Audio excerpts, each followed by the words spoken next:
Okay, we are live on both locations. Get excited.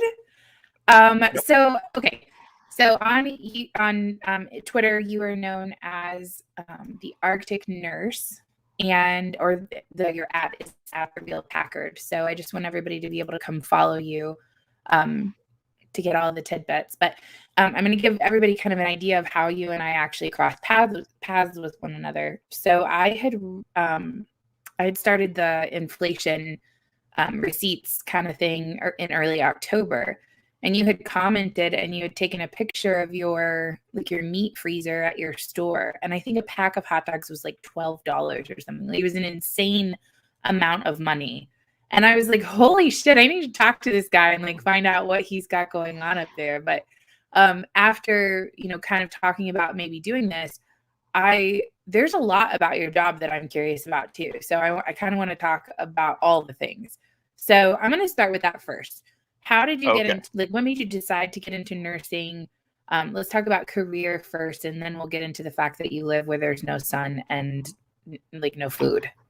Well, there's plenty of food, but you just have to kill it. Yeah, I've got actually pictures of me taking apart a seal in the summer. So awesome. I figured you would. I became a nurse in training in the military, wrecked my shoulder. Got out of the military, and I said, okay, I still want to help people.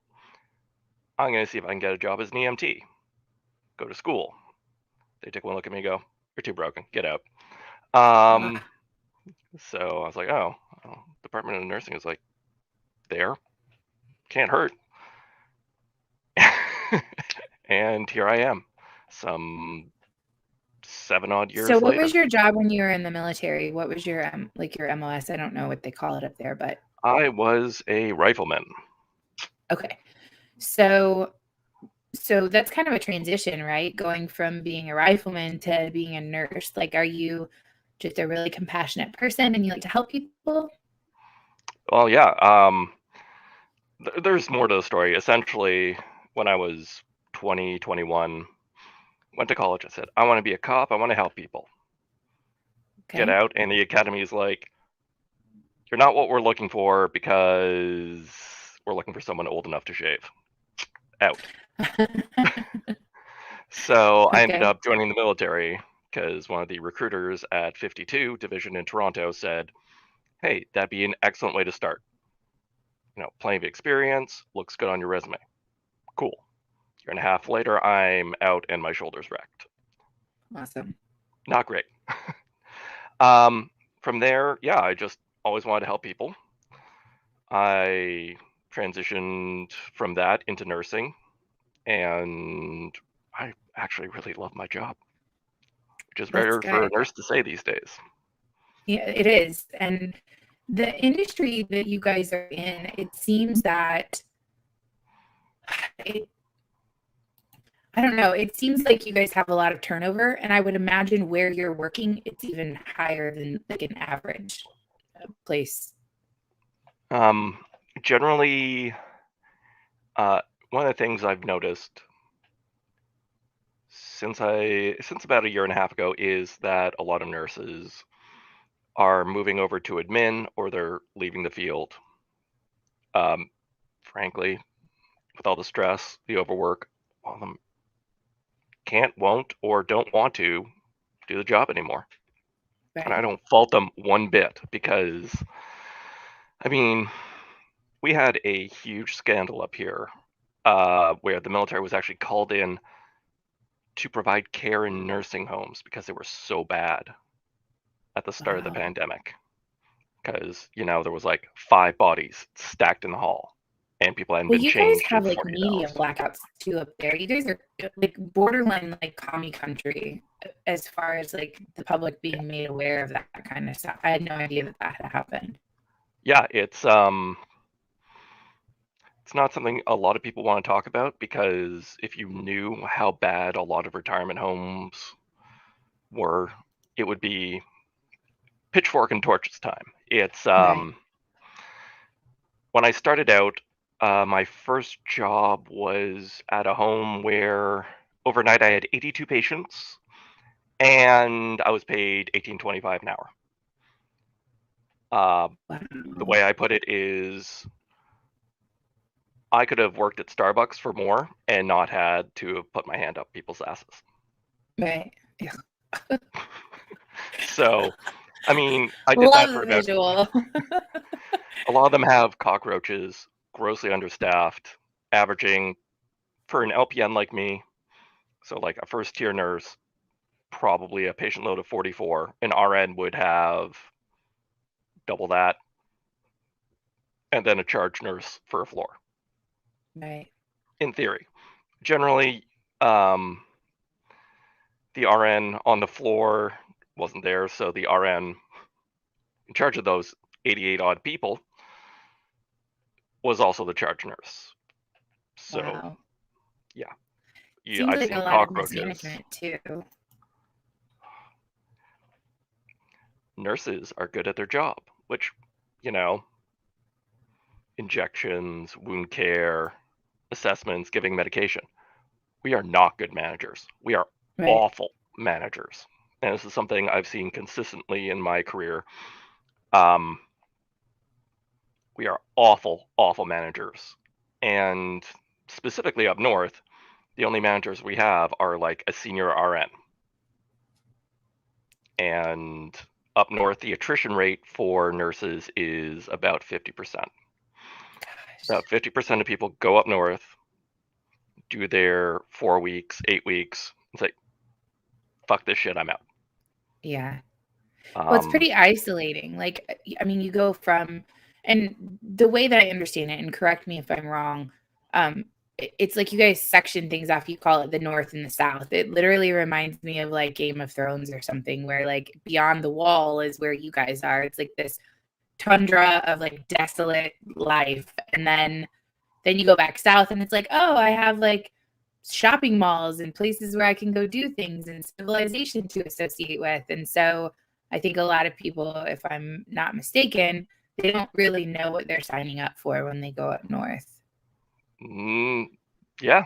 Yeah, no, that's accurate. That's very accurate. A lot of people don't realize, like, there are no restaurants. There's like a Facebook Right. group where some dude in the kitchen's like, hey, I made some stew. I'll sell it to you for $12. Really? Yeah, that's a big thing, and the Wow. government's been trying to clamp down on it because They there's a lot can't of food regulate poisoning. it. Right. Yeah. Well, that too. um, but generally, you're put into quarters that would make your average undergrad blush. Stacked 3 or 4 in very old accommodations, not a lot of space, not a lot of privacy, and these are the people you work with. So Right. you don't really quite get a break from them. Yeah. So, I mean, again, I was in the military, so living cheek to jowl with idiots, okay, par for the course. But Sure. yeah, the big line is the North and the South are wildly different, to the point where it's a certain level of culture shock every time you go north. I've been Right. going north for 3 years, and every time I go up, day 2, day 3, there's an oh shit moment. What have I gotten myself into this time? What am Right. I doing with my life? And just crushing depression, and just sort of have to roll with it. It'll pass. But How generally, long do you usually stay up there when you go do a stint? Like, how long are you there for? between 4 and 6 weeks, and then I Okay. take a month off in the south, and I'm paid sufficiently well that I can just not work if I feel like it. And often I don't, because I'll go up, and if I'm in a community health center, uh, there's 6 to 10 of us nurses. That's it. No doctors, no radio techs, no Wow. lab techs, no clerks, no admin. So it's like, okay, I'm organizing the pharmacy. I'm doing all the blood draws. I'm spinning it and getting it ready to be shipped south. I'm doing the COVID swabs. I'm doing, mental health injections, that sort of thing. I'm run off my feet, and after a bit, I'm done. Right. There's only so long you can keep up with that tempo. And the shelf life on a nurse up there is 6 weeks is about the limit I found. After that, you have like people not coming back. That's what I was And going to the say. Do you government, have a lot of people that just don't go back after they've done, and is it required? Like, do they do some level of force where you're required to go do a certain amount of time up north and then you come back? Because I could see Canada being a country that does something like that. okay. Now, I'm going to parse my words very carefully here Yeah, I because figured you this would. is So, a, just for the audience, the reason he's wearing sunglasses and not because it's bright in there, it's because he lives in a commie fucking country and they'll come after him for saying something bad about it. So, I yeah, I like fully someone could respect have my why you're nursing doing that. license and my job for showing Right, up here because in this country, being associated with anything to the right of, Trotsky, not the best look for a medical professional. right. Um, so federally, it's not often that it happens. However, the GN periodically does compel people to work using soft or hard methods. And a lot of times they'll just say, hey, Chris, do you want to extend? No, I've been up here 5, 6 weeks. Are you No. sure? Are you real sure about that? So, Right, yeah. And, you get the inkling, oh, wait, I might not be able to come back if I leave before they want me right, to. right. And a lot of times, if a nurse breaks a contract, for instance, bullying is a real big issue, especially in those small stations. So, there are some people who are just like, you know what? I've had enough workplace harassment. You know what? I'll pay for my ticket. I'll go home. And they can't work Bullying in in what way? the north Like, again. I'm just curious on what you mean by that. Oh, like you'll have people dump mounds of work, direct orders to do something questionable. You'll just have people degrade you. Just like I've been sitting in meetings and like, nurses treat each other really badly. Really, Really? really badly. Yes. It's like mean girl shit most of the time, but I would it's not think uncommon. that considering you guys are so isolated up there together, it would be more of a bonding experience where you guys would be like a lot more teamwork and a lot less bullshit. No. It is given the amount of work, it's a lot of bullshit, and the limited pool of people means that while I'd say 70 to 80% of nurses in the north are like grade A beyond gold people, like these are people who should be held up as paragons of nursing given the conditions and the amount of work and everything. 30% are people who could not make it anywhere else. Wow. And yet saying that, yeah, is Is there frowned upon. are there a lot of language barriers up there for you guys? Because I feel like in that particular region, like you're dealing with the Inuit as well. Yeah. So am I correct in thinking, I mean, because you have French, you have English, you have Inuit, and there's different dialects of Inuit. So do you guys have translators or Oh, how does very that good. work for you guys? We do have translators because there is actually a significant amount of the population. Because the demographics are super weird. But in general, you'll have like in a town like Joe Haven, you'll have maybe 20 Southerners for the entire town. So it's like the Right. teachers, the cops, the nurses. And in the rest of the community, you'll have a significant portion of like the elderly who are just unilingual and only speak a certain dialect of Inuktitut. Right. I can't And imagine how hard that is. well, you have to really trust those translators and Well, and excuse me. and is there like a cultural issue too? Because and I'm asking, I would imagine because I think back, I hear stories of my ancestors and things like that, and the idea that the transition, you know, in modern medicine, how the way we practice medicine today, and, you know, oh, you have diabetes, for example.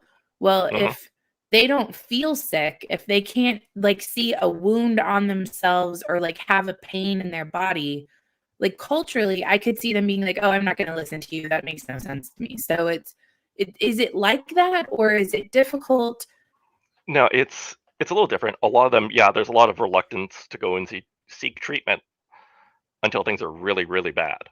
Right. Um, Generally, that said, the elders, a lot of them remember being physically displaced as children by Southerners, and they don't necessarily have the best opinion of us, Sure. understandably. Because, you Yeah. know, the Mounties rolled into their town, shot all the dogs, and said, get on that plane or stay here. We don't care which ones. And the Inuit were traditionally nomads. So you just killed their ride. They Right. can't move anyplace. Like, okay, cool. We're taking your kids, uh, going to teach them, you know, like we had residential schools in this country up till the 90s. Wow. So, yeah. So, not a lot of goodwill generally between the elders and Southerners, um, or the community and Mounties. And that's another wild thing. You'll have, for a town of 1,100 people, like 5 Mhm. Mounties. That's it. Like, What? yeah, they are absolutely run off their feet. That's crazy. I know, but So, like these are people. Again, if you're a Mountie, the Fed can basically say, "Ha ha ha, fuck you, you're going to Nineveh," and you can turn in your badge and enjoy being blacklisted or saddle up. all right. So, talk to me about a day in the life of. So, you say you're like quartered with people that you work with, essentially stacked on top of one another in old, not so great homes and stuff like that. So, Yep. like, what about you said there's no restaurants. So, like, what about cooking? Do you guys like cook together in your places, or how does that work? Okay. So my average day starts. Alarm goes off 6:37. You know, I check the news, check the weather, because if the hamlet, so the local government is closed, we're closed, and just maybe I have a day off. Uh, so get up, and we all sort of scramble to eat and shower, because for like 3 people, you'll have one bathroom, and Wow. so you know, there's one stove that's from like 1968, doesn't work all that great. So generally, I just say fuck it. I'm having granola and just moving on. Like boil myself some water. Um, Another fun fact: not all the water is safe to drink up north. In fact, a significant amount of it is not.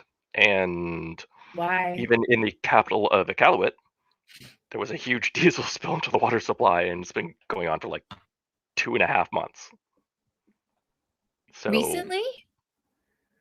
it's still going on. Wow. Yeah. When I was in Joe Haven over the summer, boil water advisory, because H. pylori and a couple other things got into the water supply, and the guy running it was kind of a drunk. So that might have been the Wow. year before last. Anyways, it it kind of blurs together after a point, because like you show up, um, yeah, you wake up, you go to work, you have morning briefing like you do at any other station. You hear about call last night. Um, then generally, first thing I do is start getting ready.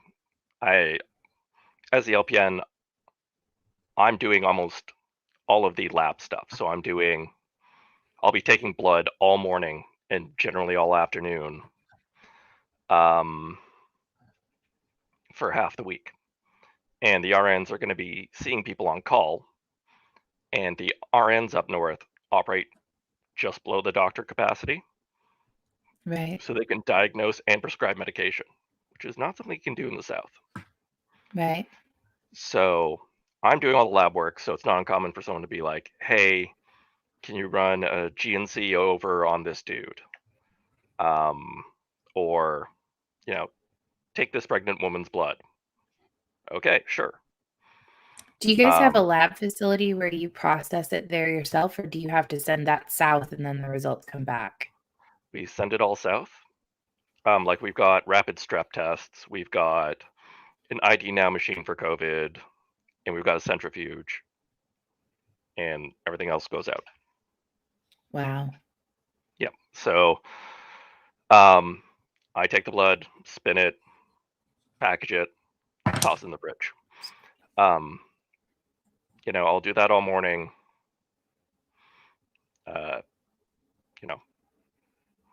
If I'm in a newer facility, I may be quartered on site, which is ideal.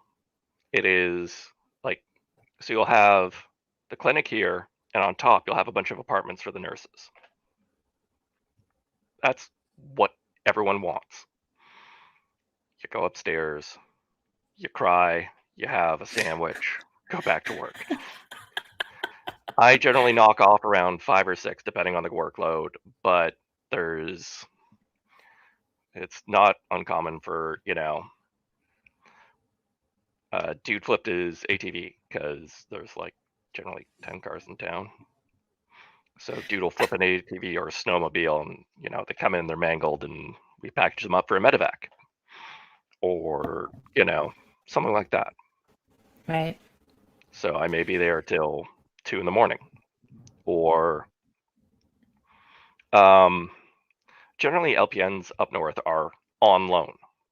So the home care division will go, okay, well, we need an LPN to do house checks on people. Awesome. Oh, by the way, the main clinic wants them to do this, this, and this because there's no one else to do it. So, wow. like, okay, now you're going to go and do an extraction at a home because we have an elderly man who, his dementia and UTI are mixing in that wonderful way. And, let's get the 6'4" white guy to go in there because he's got a knife again, and he'll hold him while we give him vitamin H, and we'll ship him off to Iqaluit. Wow. That happened, yeah, in Iqaluit. So, and then in addition to the depression of all of the other things that you're discussing, you also have like no sun. Like it's nighttime all the time. Yep, generally early to mid-December till January. I was in Pond over Christmas last year, and yeah, you got like an hour of nautical dawn or maybe some moonlight, and that was it. Yeah. Yeah. It tends to mess with people pretty bad. So let's shift a little bit. I want to talk, if you can, or if you feel comfortable, I want to talk politics a little bit for Sure. Canada. So your government just passed some legislation not too long ago where they're essentially saying, okay, we're just not going to, because of COVID. Oh, wait, okay, hold on. I'm going to back up real quick. Have you guys talk to me about COVID up there? So, I mean, I'm sure with the South mixing with the North a little bit, but have you guys experienced COVID, and how has that impacted that community? So none of it. Remember I was talking about the demographics being really wonky? So we have a ton of old people, ton of young people, not too much in the middle. Okay. We also have tuberculosis. We have a lot of COPD. We have like kids who start at like 4 smoking. It's wild. Are you serious? Lowest I've heard is I think 7. But wow. walking around my first time in the north, walking around Joe Haven, I saw a bunch of like 8-year-olds sitting on top of an oil tank, because there's no underground cabling, there's no sewage in any houses because it's permafrost. So you have an oil tank to heat your house, and there's just a kid sitting there with his buddies, and all of them are smoking, and I'm like, dude, it's 10 p.m. You're gonna have a massive explosion in town because these kids are smoking. Yeah, and you like, I'm just sort of standing there, I'm like, hey, what up? They flip me the bird. I'm like, you know what? I'm just gonna go. I'm done here. But we have a lot of risk factors for COVID. If it got up here, it would be bad. We've only had a couple of deaths, and I believe those were in Rankin, because Rankin and Arviat had a couple of outbreaks. But because we have a housing shortage, it's not uncommon to have like 8 to 12 people in a single house. So the spread was quick. Yeah. So we just basically quarantined the house. But it wasn't too bad. It wasn't like the retirement homes down here. Right. Where it just ravaged them. But that's, by that same token, everyone is extremely aware about COVID and extremely worried, understandably. But there's been a lot of aggressive vaccination pushing and aggressive testing. We had a bad strep outbreak recently in one of the communities, and like every third kid was going through my doors having a thing, like a swab stuck up their nose. Right. So it's the messaging is very aggressive towards getting vaccinated, and I've seen some pretty greasy things happen in terms of vaccination up here. I'm sure you remember there was a group of nurses in Toronto that were bribing children with candy and ice cream over the summer to get vaccinated. I did hear that, against their parents' wishes. Yeah. That's kind of a party foul. So your government just used COVID to essentially like postpone elections, to be like, well, you know, this is just not a good idea. So we're just going to keep everything the way it is indefinitely. Oh, and then they held a little bit of an election.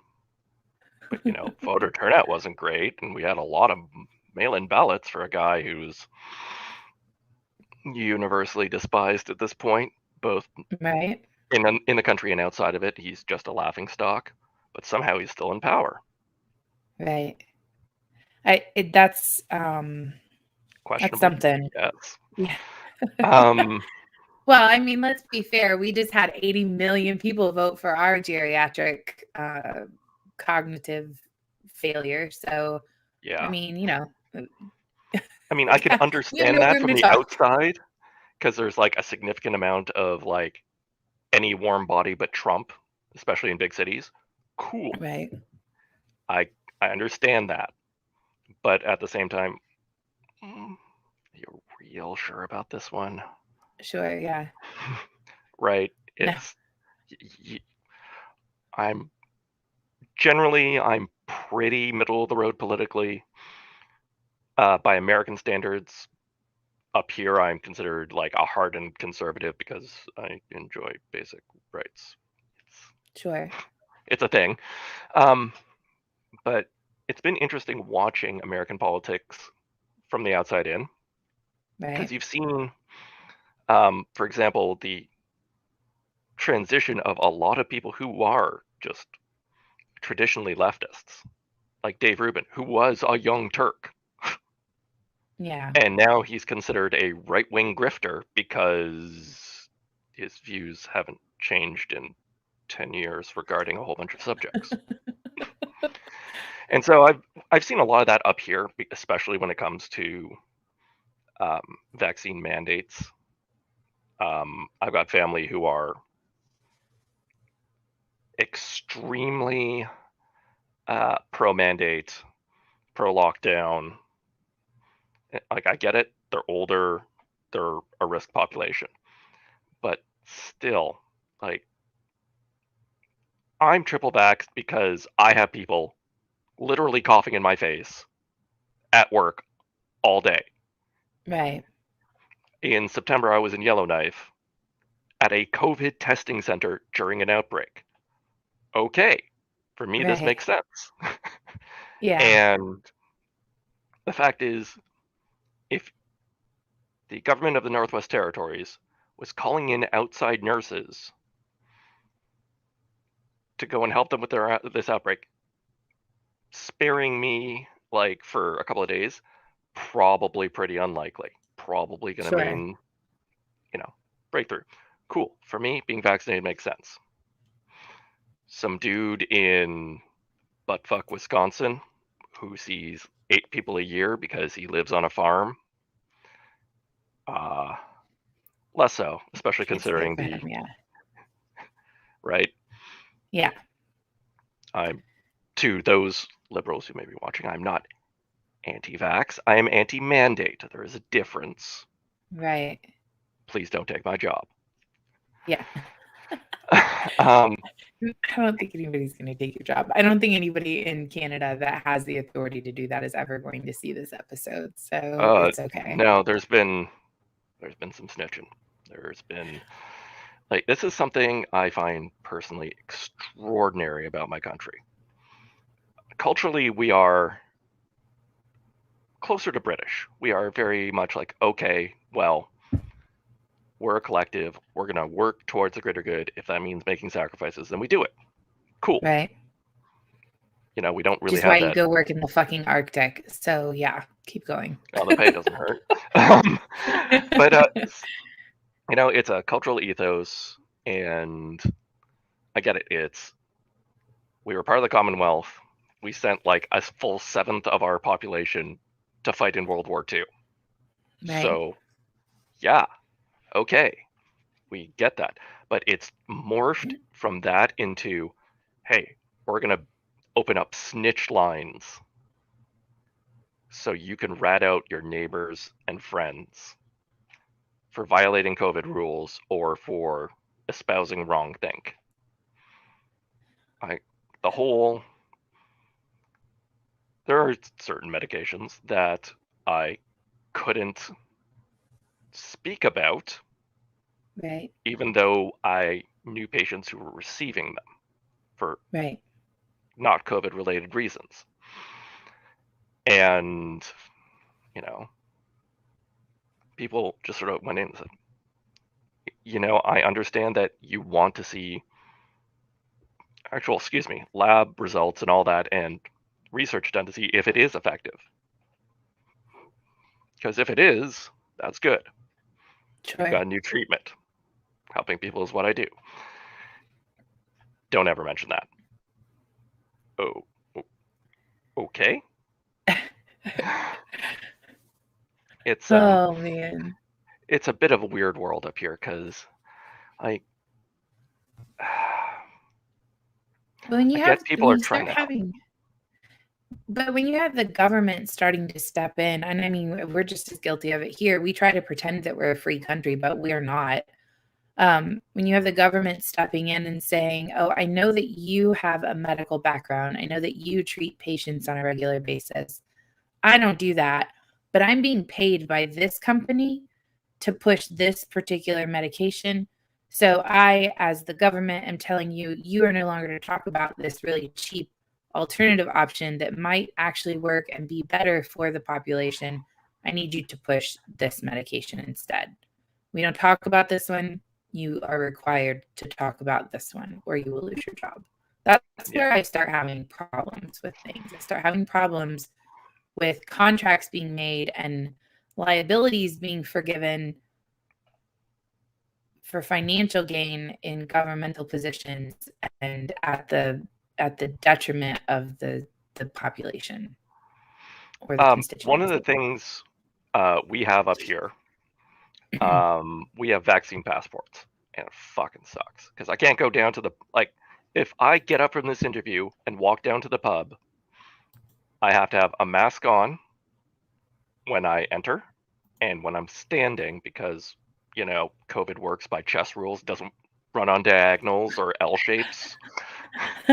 Just straight, right? Right. But And after I it always go in stops and at certain times. We're putting the mandate in 3 days from now at midnight.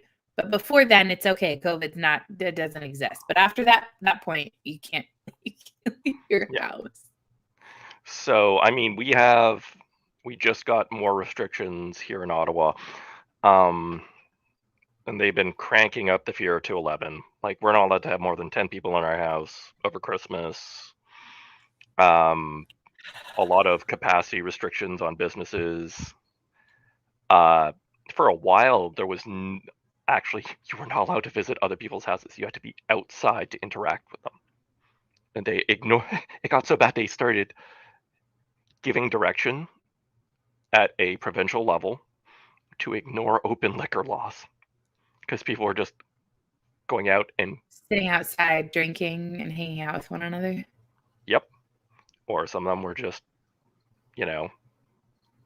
getting Has that created, up. so what's the mental health situation look like for you guys? Because I mean, at least at least here we still have a modicum of freedom, like depending on what state you live in. So Florida, uh I live here in Indiana, like you're free to go do whatever you want. Like no, there's nobody mandating or pushing back on anything. California, on the other hand, if you're 5 years old and you go into the grocery store with your parents, you got to provide your vaccination passport. So Or have a um mask on, and which is or I yeah. I cannot tell you how much it bothers me to see like kids under 10 in general just wearing masks. A, they're not doing it right. B, it's not going to help anyways. You've put a bra on their face, and like, who knows what happens if they suck down a chunk of lint? I'd Or love to I mean, see they're the bacteria breeding grounds. That's the thing that I have a huge issue with. And I'll be honest, so my daughter's school, they keep going back and forth depending on how our county falls as far as the number of COVID cases in the area. So right now we're in the orange zone. So we're back to where the kids have to wear masks to school. And it was interesting because my daughter, she she showed me, I was like, "Do you have a mask?" Like, we're frantically looking all over the car, and she grabs one, and it's so dirty, and I'm like, "No." I was like, "You cannot take that and wear that on your face because they're breathing in all of that bacteria." And so it's like, I yeah, feel like agree. it's almost more dangerous than it is to just not wear them in general. Especially if kids aren't at risk. Kids have the lowest rate of severe complications. Like, you are, again, I have to be They have the real lowest careful about infection what I rate say too. here. No, I know. I am curious about the respirology departments across North America, specifically pediatric ones, and what the caseload is like. Because I know when I was dealing with that strep A outbreak, I'm wondering how much of that was based on, you know, kid A has like a gator, and kid B Right. takes it, and he has to wear it if he wants to go to one of the two stores in town. And then he coughs through it, that gets on person C, and now we have like 72 cases in a week. Right. So, It's I mean, crazy. there's that. There's the whole most masks are poorly made Chinese junk or cloth. Like, the They're not masking the thing is an issue. N95 masks that would be required to stop the Even if you have spread an or whatever. N95 Yeah. mask, it needs to be fitted to you. You need to get the Right. correct size and know what you're doing with it, or it's useless Yeah. too. And Right. there's okay, in I think it was April, I was going to Iqaluit, and there was a guy on my flight, and he had the face visor, two N95s, and two like cloth masks over that. So It's a 4 3-hour flight. masks? I'm like, dude, if you're that scared, why are you flying? Wow. That's insane. Well, unless he's a surgeon, which I doubt, because I know everyone at QGH. Like, what are you doing, bro? Whatever you're doing, you can do it. You can teleconference that shit. Like, you're okay. Just stay home. Because I'm pretty sure, like, this dude is just popping Ativan all day. Like, the mental health situation. So, okay, that was the next direction I was going to go in. What does the mental health, have you guys seen a rise in suicides? Like, what's the mental health look like in Canada right now? In the north, suicides remain pretty constant. Because it's awful there. For your viewers, to get an inkling of what it's like up north, I recommend there's a graphic novel called Scout, which is phenomenal. It's about scalp as in like scalp the head. Okay. Yes. It's by an Eisner winner, but so it deals with what life is like on a reservation in, I believe, Wyoming. Very close. It's very close to how conditions are, where there's rampant drug use, rampant unemployment, depression, every kind of domestic abuse. The rate of fetal alcohol syndrome and premature birth because of smoking and liquor and everything else is astronomical. It's like 40 or 50% higher than the rest of Canada. But yeah. Anyways, mental health up north, always a shit show. They need to. But here's the problem. Okay. Mental health, traditionally not a priority in the medical system. Kind of a newfangled idea, to be honest. It's like the whole mental health field is probably, in a modern sense, I'd say 70 years old at the outside. Kind of like modern surgery is maybe 140 years old since we developed, well, even then, anesthesia, about 100 years old. So, yeah, general anesthesia, very new. It's something that gives you a certain amount of perspective on, you know, and in the South here, I've noticed there's a lot of people who are just like constantly anxious, constantly fearful or stressed or isolated. And I mean, there are no spare mental health workers. There weren't to begin with. If there were, we'd probably second people to go north. But there aren't any. And that number is dropping. And we're seeing, I mean, people making lorazepam, Ativan, like anti-anxiety medication in general. We periodically have trouble actually obtaining it. That's actually how one of our greatest luminaries in the country ended up in absolute wreck. Jordan Peterson was on low-dose clonazepam. So, extremely effective, unbelievably addictive. Frankly, it was, it bordered on malpractice to prescribe him that. It's generally like fentanyl, it's for end-of-life care. So you've got an elderly person with anxiety due to other causes, or maybe just, it's something they've had their whole life. Cool. Clonazepam for them makes sense. What are you going to cut this person off from their anti-anxiety drug in a year? Just no. Why would you do that? But anyways, I wouldn't be surprised if we saw. Hold on, let me back up real quick. Isn't clonazepam? Isn't that also Klonopin? It's like the generic version of Klonopin, right? Yeah, our pharmaceutical industry is generally generic up here because laws against pharmaceutical megacorps pimping shit are pretty tight. So I was on Klonopin for a really long time because I have chronic migraines. Mm-hmm. And it took me forever to get off of it, like to stop taking it. It's Klonopin. Yep, clonazepam.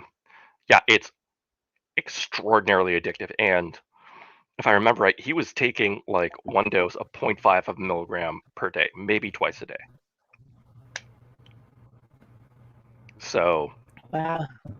I would not be It's crazy. surprised. Yeah, I wouldn't be surprised if 5 years down the road, you're going to see a lot of addicts or a lot of people who are just That's checked out of like society. long-term ramifications of the decisions that have been made over the course of the last 2 years. I'm really curious to see what we are going to see in 5 to 6 years with children, graduation rates, all of that kind. I think it's going to be really. I have my own reservations about that, between wokeness seeping into the schools, which, I mean, whole other set of problems, and I'm talking a lot of problems. We're going to see. I keep hacking up my lungs. I don't know if it's allergies or what it is. So I'm sorry. I keep coughing. It's fine. I've been quietly burping into the microphone for some time now. What are you drinking, by the way? Are you drinking an energy drink or are you drinking a beer? Beer, Wag the Wolf by Bose. It's actually excellent. When I'm down south, I am a total Beer snob? gourmand. Yeah, I'm a beer snob. I'm a food snob. Like, because up north, you saw the prices and you saw the selection of like generic brand garbage meat. Yeah. Yeah, going back to the original topic here, the diets up north are bad, and that's subsidized prices for a lot of things. Like, one of the weirdest dietary staples I've seen is these like pre-packaged gross trucker hoagies, and they look vile, but they can't keep them on shelves. Same thing with Coca-Cola, flies off the shelves. Wow. When I was in, wasn't Whale Cove, might have been a Glulik again. I ended up going to a Glulik and Joe Haven quite a bit because they tend to be slightly rougher towns. Right. I saw.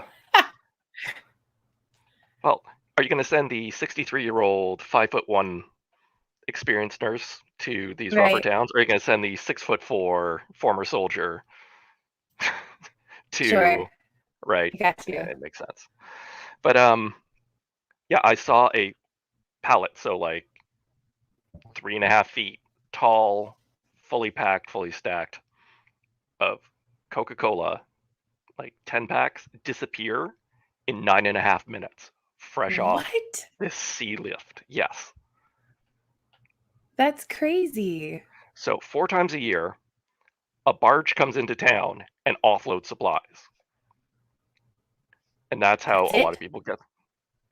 Well, we got, all of them are flying communities. Like, So if you what want a happens truck, if if they you run want a out of food? refrigerator, we do get supplies flown in periodically. But again, weather dependent. A large portion, or a substantial portion of people supplement the diet with country food, which is like straight off the land. Cambay has a pretty big fishery. Sorry, Cambridge Bay. Excuse me, there I go again.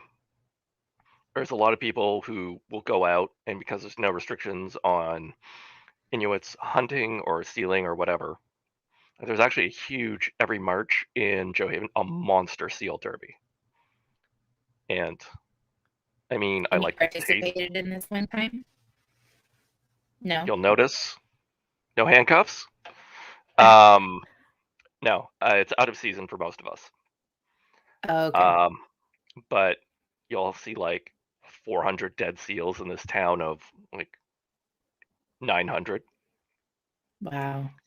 And I mean, the taste of seal is like, okay, imagine lobster and steak combined and then compressed, because it's super, super dense meat.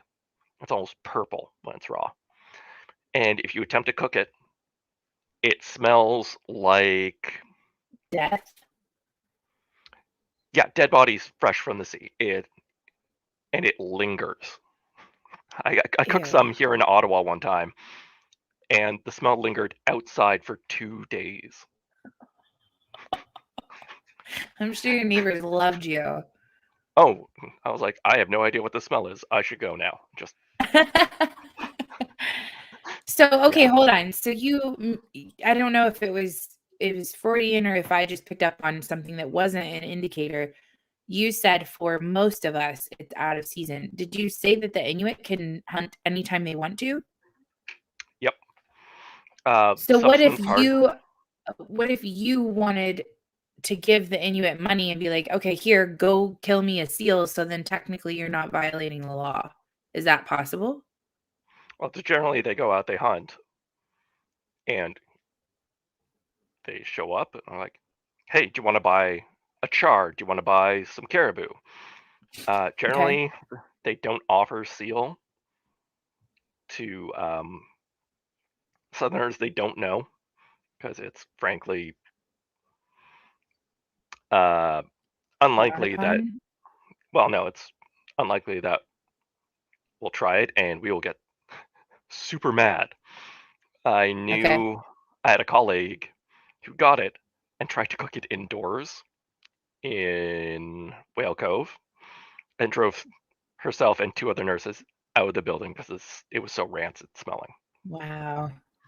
Um, Again, the palate up there is a lot different. For Sure. instance, one of my I love caribou, I love char. One of the weirder things I enjoy is narwhal rind. Narwhal, as in like the whale Yes, with the big horn on its head. yes.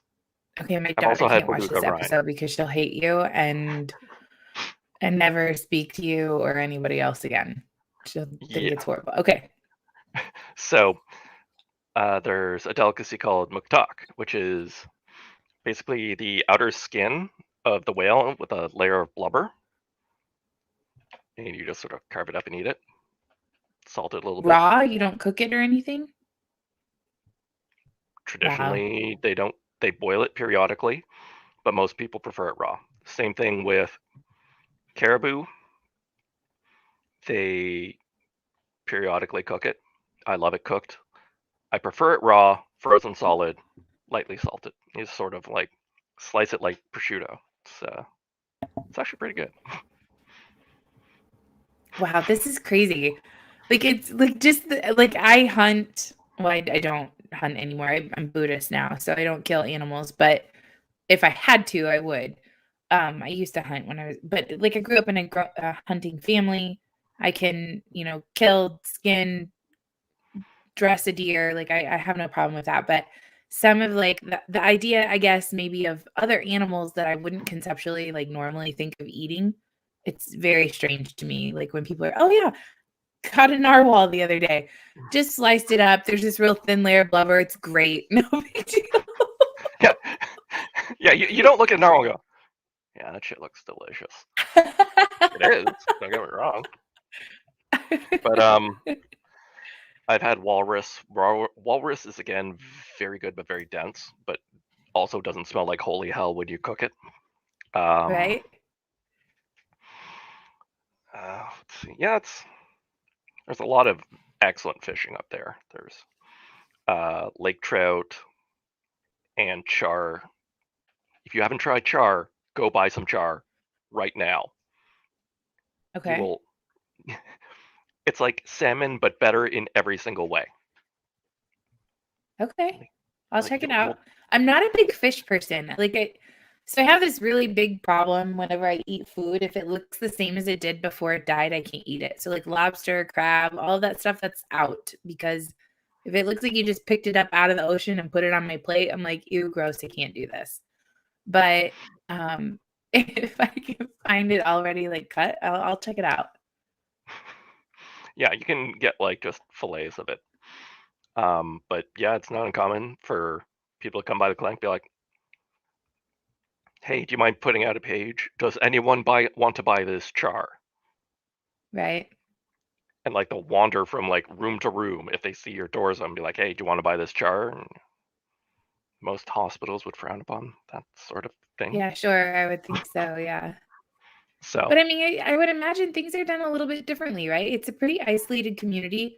I think and I don't say the name right. Tell me the name of the town where the nursing school is up there. What is it called? Nun. okay. There's one in Yellowknife. There's one in Iqaluit. And Iqaluit is the big city of Right. 7,100 people. Yeah. It It's has very small. 4 bars,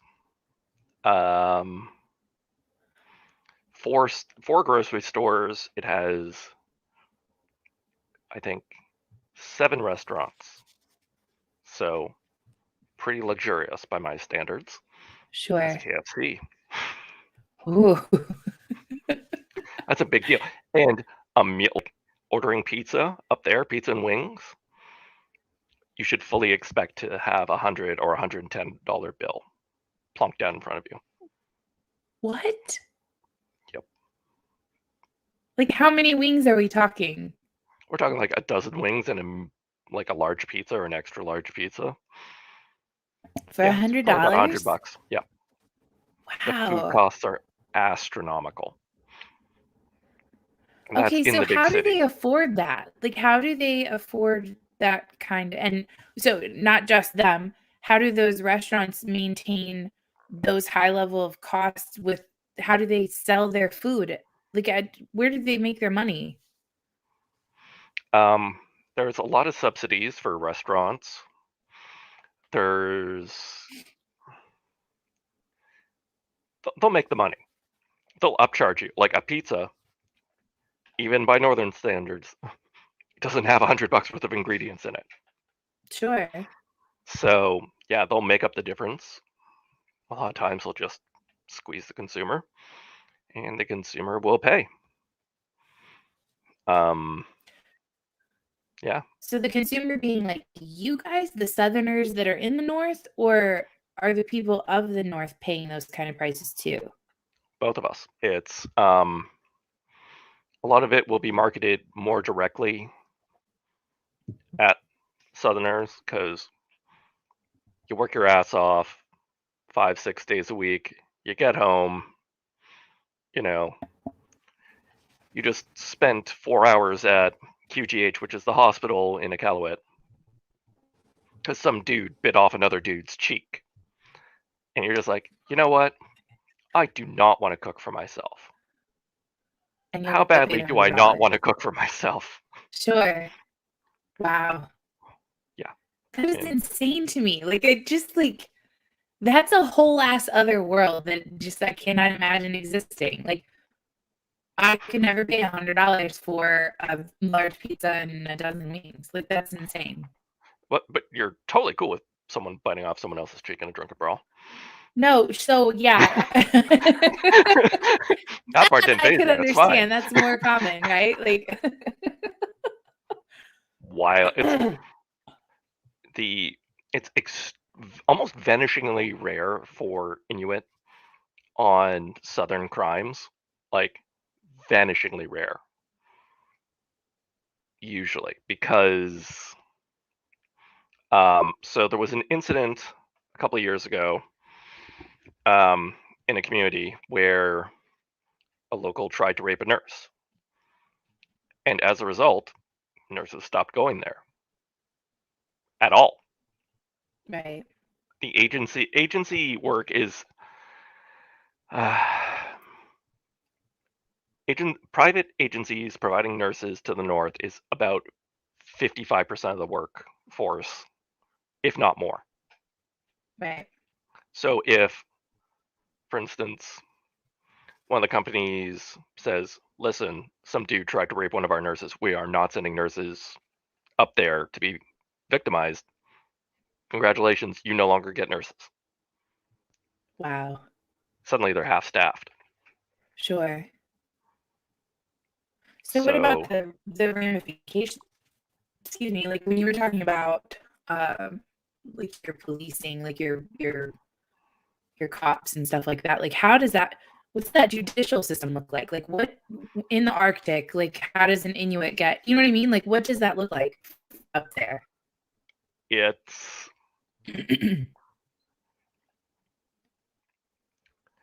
okay. The judicial system in the North does not work at all. Okay, how It so? Like is walk me through. I'm accused of raping a woman. And so now what happens? okay. Mounties arrest you.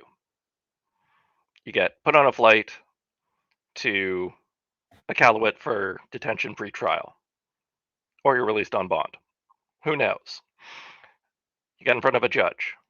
You say, my life's horrible, institutional racism, terrible childhood, cool. Judge says, because of federal GLADU sentencing direction, I can only give you X amount of years and time served. You get to do another 30 days at Baffin Correctional and sent back to your hometown. Best luck to those folks. I recently actually posted in Twitter, one of the neighboring communities to where I was in November had a case of, what was it? I think it was a 16-year-old girl who beat a relative most of the way to death and then left her to choke on her own vomit and stole her quad. Cool, easy manslaughter one, right? Right. Or negligent homicide. She got 6 months. What? Yeah. Wow. This was well publicized case. And they actually, one of the things that they do periodically, depending on the size of the family involved and the clout within the community, is periodically they will bar people from re-entering communities. But generally that's like child molesters. That's about it. Right. And even then, that's a maybe. Then it's all good. Um, the rate of sexual assault up there is staggering. But a lot of times, like, you have to go pretty. You have to be do something pretty egregious before they'll ban you from community. And because of, again, federal sentencing structure, a lot of times people, even who have been charged with very severe crimes, will get off with a fraction of what everyone else would get. Another example Right. here in Ottawa,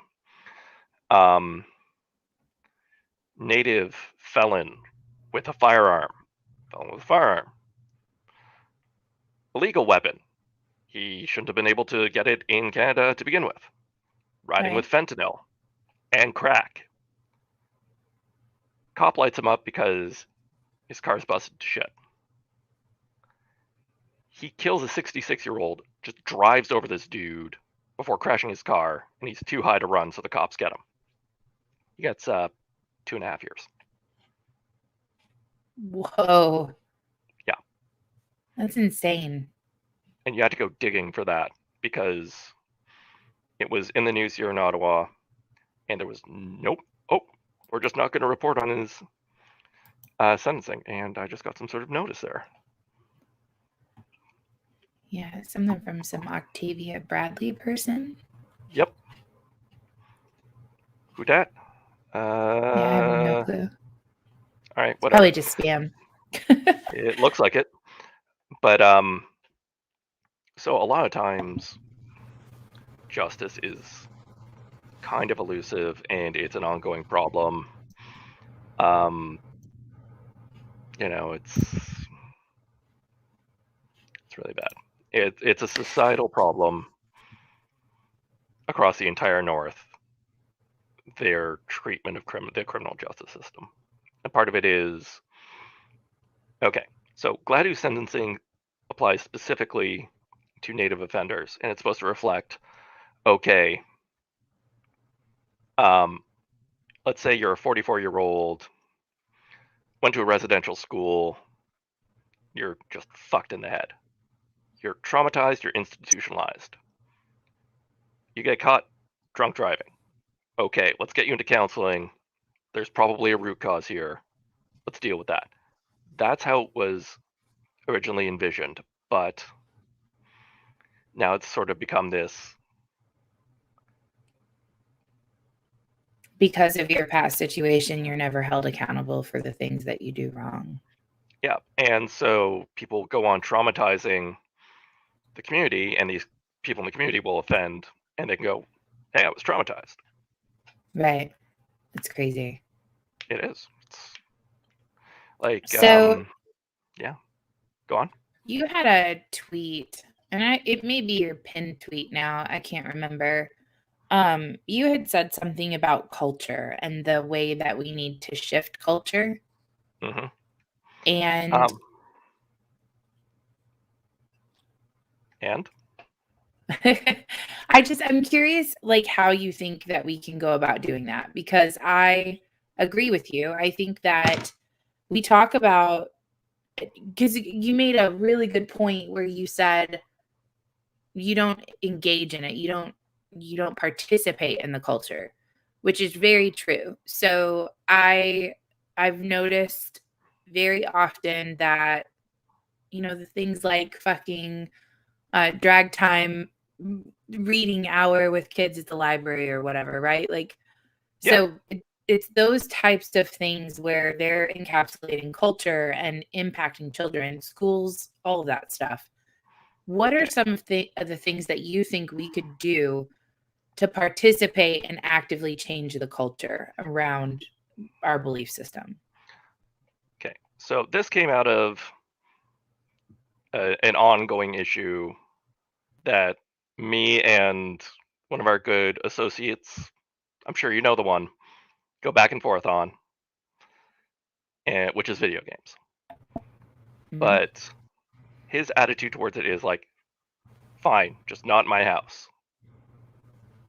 And I sort of went like, this is the equivalent of, I'm sure, like me, you grew up in the 80s and 90s, and we all knew that one kid where the parents threw the TV away because they wouldn't let their kid be exposed to all that filth and evil. And that Right. kid turned out real fucking weird because he has Yeah, no that cultural kid went and did a whole touchstones. bunch of fucking drugs and did all this shit behind their parents' back because their parents wouldn't let them do it when they were kids. Or, well, I hope your Or be parents don't let you exposed to it, do I guess I drugs. should say. Yeah, Yeah. but it's very much like, yeah, sure. I'm against kids trying drugs. Cool. Right. But Yeah. like in terms of TV, it was like this fear, oh, there's so much violence in it. And it started this movement where you're cutting kids off, you're cutting people off from culture. And culture is a touchstone. It's everyone gets it. Doesn't matter where you are, you're gonna stand around the water cooler and go, hey, did you see that episode of Game of Thrones? Hey, did you see this? What do you think of that new movie? What do you think of The Matrix? Right? And the Right. longer you're disconnected from that, from the actual media, the weirder you get. As, Right. you know, excuse me, video games are ubiquitous now. TV, Netflix. If you say, oh, well, you know, I refuse to have Netflix in the house, because of all the filth and evil on it, well, then you're cutting off the rest of the access to the rest of all of that. And how are Right. you expecting kids, teenagers, even yourself, to become culturally literate and able to know what a good movie or a good TV show or a good video game is? Because you haven't been exposed to it. You don't understand, Sure. right? It, I have a real problem with that. And the first step to actually having media that reflects our views, like liberty-minded views, more conservative ones, whatever you want to call it, is actually engaging with the current culture and understanding, hey, this sucked. Cowboy Bebop live action sucked because X, Y, Z. Right. When I'm going to put out culture at some point, because you can't put out culture without actually processing it, I need to avoid X, Y, Z. Sure. Right?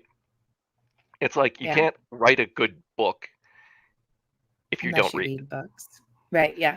And it's not going to be people like our good associate who are creating the culture. It's going to be like their kids who are going to, grow up one day and Consume be the like, oh, culture. they haven't been consuming the culture. How can you expect them to work in the video games industry? How do you expect them to Sure. work in Netflix? And now that particularly video media is becoming so atomized because, hey, you have a $1,200 phone and a couple of odds and ends and a $300 drone from Prime. Cool. You can make Cobra Kai, right? Yep. But if you're not consuming media, how are you going to make Cobra Kai? Because you won't know what's good or what's bad. Sure. And people need to move back in. The right needs to move back into culture. We have to. It's been a 40-year movement of people just going, you know what? Cool. I won't be Do involved with you? this. Yep. Right. And, then 10 years later going, well, I can't find anything that suits my narrative needs. I have to go back and rewatch, Doogie Howser with my kids, and they don't get it, and their friends don't get it. Now they'll never get married. Well, no, you've turned them into isolated weirdos. What did you expect to happen? It's like, Right. we are now in an age of media awareness, and common cultural values being carried forward by culture. Right. So, I mean, and I'm going to get dragged for this, I'm positive, but the Daily Wire producing movies is a step in the right direction. Because we need to have popular media that reflects liberty values, or it's going to go even more extinct than it is. Closest thing we Sure. have is the Expanse right now, and the Expanse is phenomenal. But, Expanse. sci-fi show, it's complicated, it's amazing, it's not particularly liberty oriented, but it's Wait, I think I've been watching it. Is it on Amazon Prime? it is. But it's closer than, say, Star Trek Discovery, which is a crime against both man and God, and has single-handedly destroyed these franchises. Like, you remember as a kid, you knew what you're getting into with a Bond movie, or Star Wars, or Star Right. Trek. I've These were totally seen all of The Expanse, and the new season just dropped. I couldn't remember the name of it, but yes, I really love that show, by the way. Yeah, exactly. But so all these common cultural touchstones like Star Trek, Star Wars, Bond, as three big examples. Everyone understands references to it. And because more conservative people have left the entertainment industry or been forced out, and I mean, a lot of the reason why Gina Carano was forced out of Disney was because who was going to put their nuts on the table and say, yeah, I'm going to stand with Gina? Right. There's no one left to stand with her. It was like, well, if she'd have been 10, they would have. Sorry, that was a bad joke. I'm gonna, yeah. Anyways, going back to it. But yeah, that's what happened. So if there's no one in popular culture, those cultural touchstones that you and I and Jay had are going to be destroyed by wokeism, by leftists saying, it wasn't quite inclusive enough. Right. Because the way wokeism works in media, and trust me, I consume a lot of media. I don't have cable up north. I fill a terabyte drive and I watch all of it. Right. So what you'll Oh, so see, you don't have media up there? Like you don't have like TV or whatever? it's not like we have cable. Like periodically you'll That's have crazy. satellite. So you might get 8 kinds of the CBC. So how do you and I communicate with one another when you're up north? I use my phone. My phone Okay. runs data through a satellite. Gotcha. Okay. So Fucking that's crazy. I live on my phone, I live on my laptop. And I buy 25 gigs of data for 85 Canadian dollars per month. Holy shit. So when I'm down here, I download everything, slam it into that hard drive, take it up north with me, and watch it. And, you know,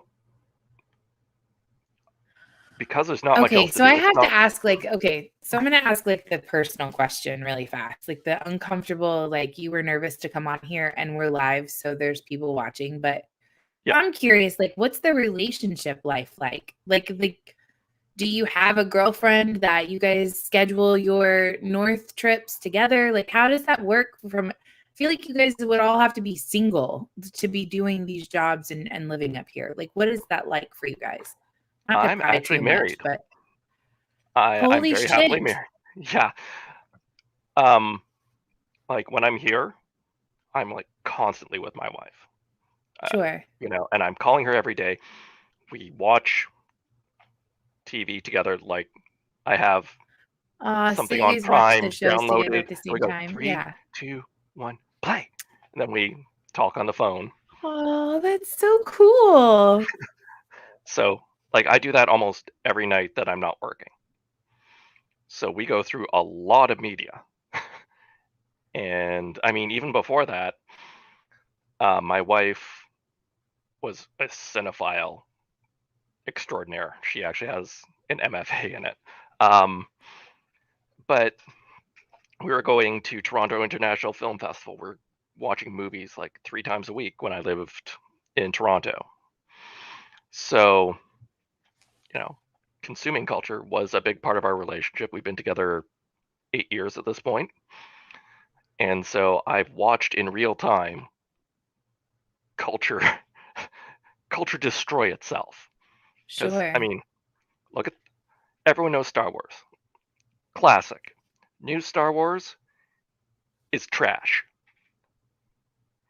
Star Trek, Next Generation, original, DS9, all of it.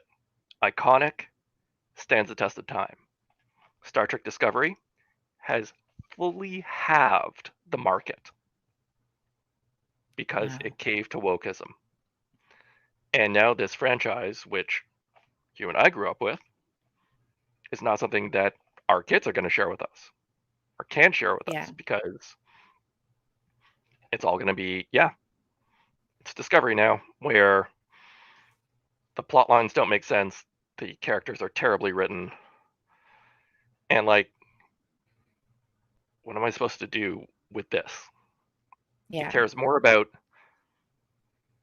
you know, tokenizing people and having that be their sole character trait. Right.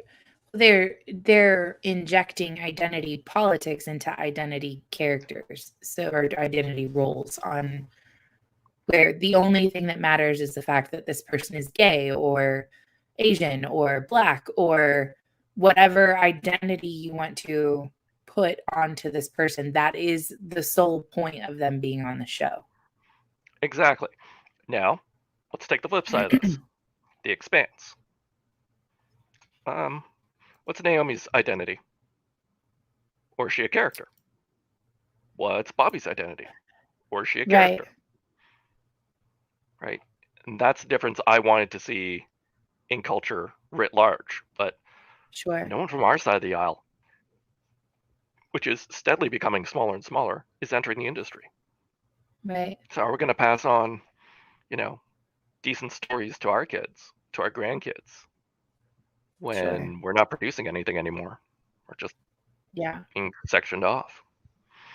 It's really true. I hadn't, I guess maybe When I started my podcast, it was kind of an homage to my dad because he's dead. And so that was the thing, like we would sit and we'd talk for hours on, oh my God, did you see this? Whatever. Like it was something that he and I engaged with one another, and not having that was kind of hard for me. So I was like, okay, well, I'll do this. This will be fun.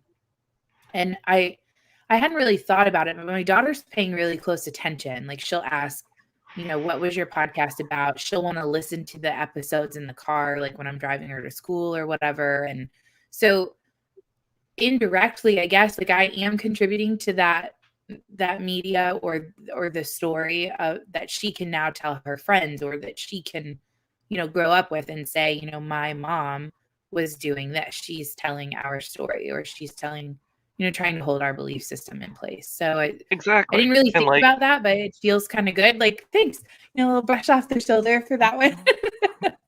Well, hey, this is exactly why I had to sit down and have a think about it to come on here, because, but I think this sort of venue, this sort of reaching out and forming communities and exchanging ideas, and our support of people like Mark Sibley of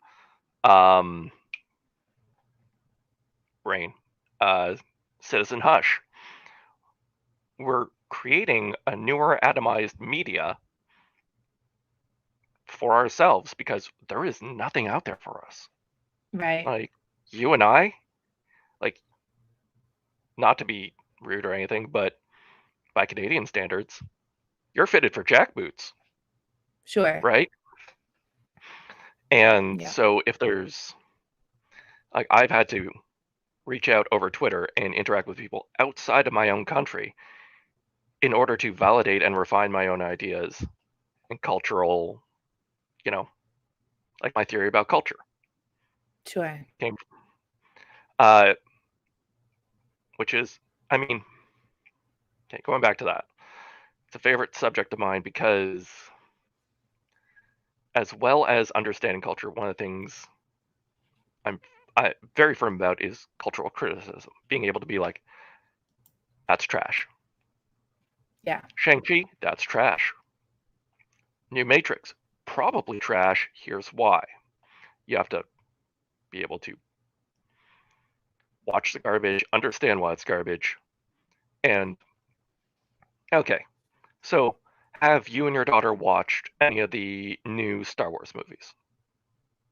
Yes, we've seen them all. And you sat down and you had a discussion afterwards, right?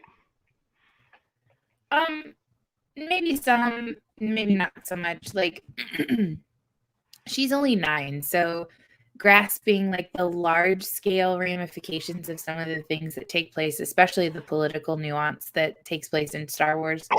Nuance? Not so much. Okay. I get what you're trying to say. Fair point. But you sit down with her and say, did you like this movie?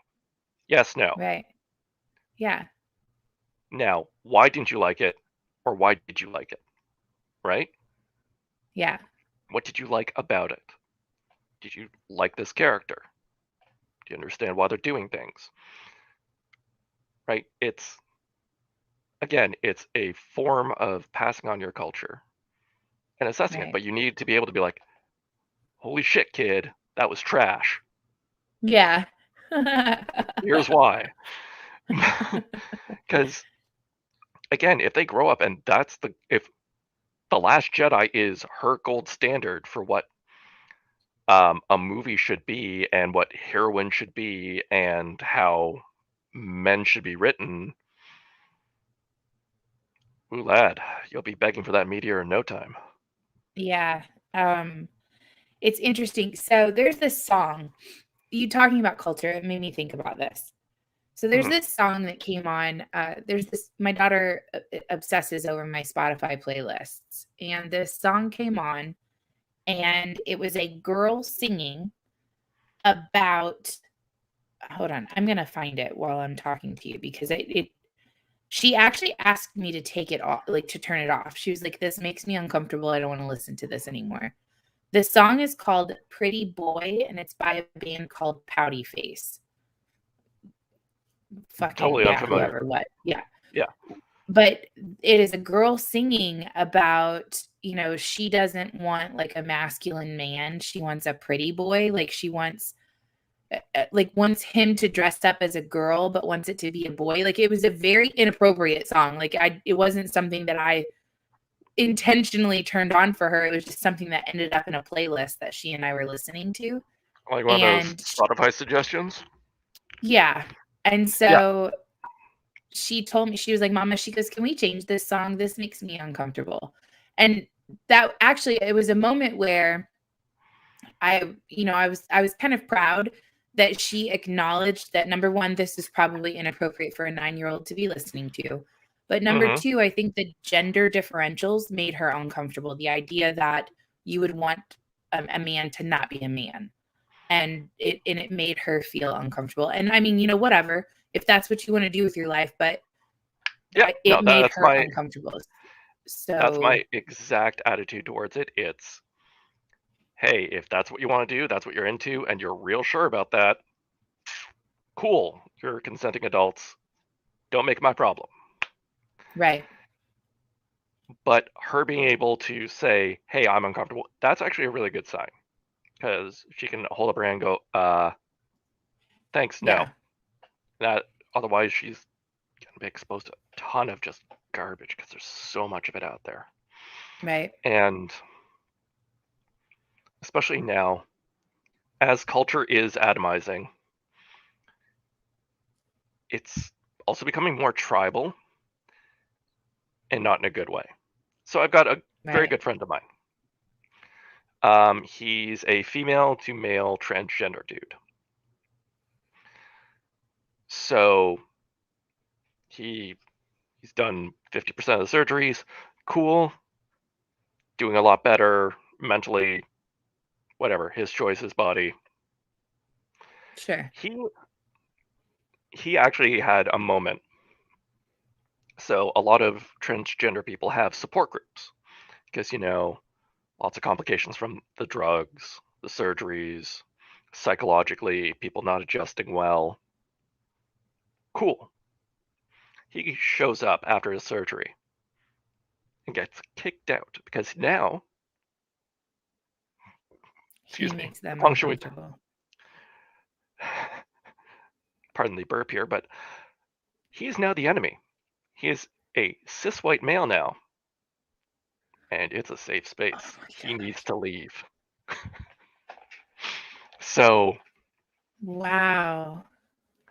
Yeah, and I'm lucky. I found Goon Twitter and Liberty Twitter, and I was accepted despite being a weird foreigner. This was originally supposed to be a writing account, and I was like, okay, I stumbled on this. Cool, I'm gonna start commenting. I still have no earthly idea how I ended up following Braxton and Javi and the rest of them. Just saying, okay. Because they're all amazing people. They're all so fucking awesome. It's being, I guess, kind of let into that community and connecting with all of those people. And now, I mean, I even had, and it's up here on this picture, I had this huge event where, tons of what it would be deemed Goon Twitter, tons of those guys showed up at my childhood home. We camped out for 3 days together, ate food, shotguns. We had a really good time. So it's just a really good community. And we'll even welcome Canadians. I know, periodically. Slushbacks coming across the border, taking your gerbs. Yeah, me and Don Dubious actually game a lot now, and I'm trying to get more people into it, but say Liberty Twitter is composed of people who are busy or anti-gaming, so limited success. I mean, it's an open invitation to anyone within the circle currently because, again, I'm hiding my features specifically because I'm concerned about ramifications and I'm concerned about people watching this who may not be necessarily how do I put it? With your beliefs. Oh no, there's malicious actors out there, and we both know that Antifa and other associated groups have an excellent intelligence and signal intelligence network. And Really? oh yeah. But I don't get the impression that anything that we've said would impact them in any way, shape, or form. Like, if you really want to be, like, I mean, Antifa, for all their lack of things, I feel like the interest is the same, less government, right? Like, if they really are anti-fascists, then You'd think, but they're in fact communists. It's right, like, it's one of those things. We're not national socialists. We're international socialists. It's kind of a lateral move, my guys. You're both big on government, big on murder. Don't like dissenting voices. It's right, yeah. So I mean, it's a lot easier for them to reach out and touch me. So if my real name gets out there, it's very easy for them to say something like, okay, this nurse was on a far right podcast. Why is he still employed? Why does he still have a right. license? And just like that, my livelihood's gone. So And I then, really hope that that doesn't happen to you and that it's because you are on here. but again, this is a risk a lot of people within Goon Twitter run. Very few of the cops Right, post their real names. Very few of the soldiers post their real names, right? right, And everyone has to sort of balance that, which is why, like, for Goon Twitter, anyone I know within the community or anyone who can vouch for them, cool, come in the game with us. We're happy we've got like me, Bun, Don. I'm trying to get Ben to come and join us, but I haven't seen him in like a month. I think he's in Twitter jail again. Ben Franklin. Yeah, Oh, I don't know where he is. I actually haven't seen him or talked to him much either, but he's been doing this thing where he works like for 2 weeks solid and then he's off for 2 weeks or something. And then also he's got his board examination next year. Like, he's studying for his boards too. So yeah, there could yeah, be some of that. But I have a group chat of a bunch of gamers from Goon Twitter. So I'll add you into that group chat too. yeah. I mean, right now, I'm trying to get people to come and join us. Valheim, very simple, very relaxing. Like, you just turn off your brain, build Viking shit, kill a troll, watch Don Dubious drown because he didn't realize that you could do that. Watch Bun die of smoke inhalation because she didn't realize that's a thing. Um, oh, maybe I That's should put a funny. chimney by my fire. Okay, cool. I'm also trying to get people to play The Division because it just seems a little bit on the nose for the times. Because it's like, Right. if you're not familiar with the game, it's like, okay, smallpox outbreak in New York City. We totally clamped down. And all. Yeah, yeah, it's kind of like what it's like outside in general in New York City right now. So, okay. But That's yeah, funny. we got to build people, a group of people who are engaging with culture. And culture is now at least partially video games. Right. How many units did Battlefield 2042 sell?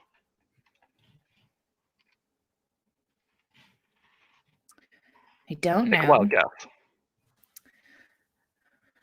guess. 2 million. 4.2 in the first week. Wow. It's a lot. Yeah.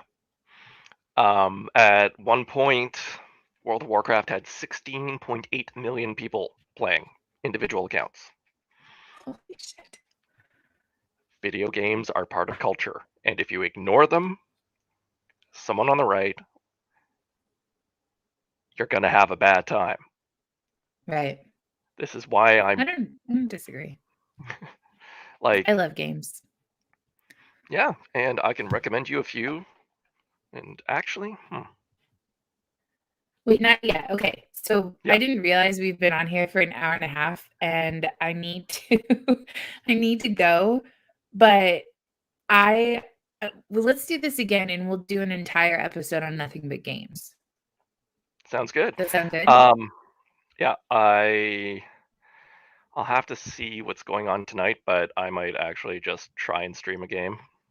Oh, that'd be good. I mean, we'll see what's going on. There's a few moving parts tonight, but maybe generally we set aside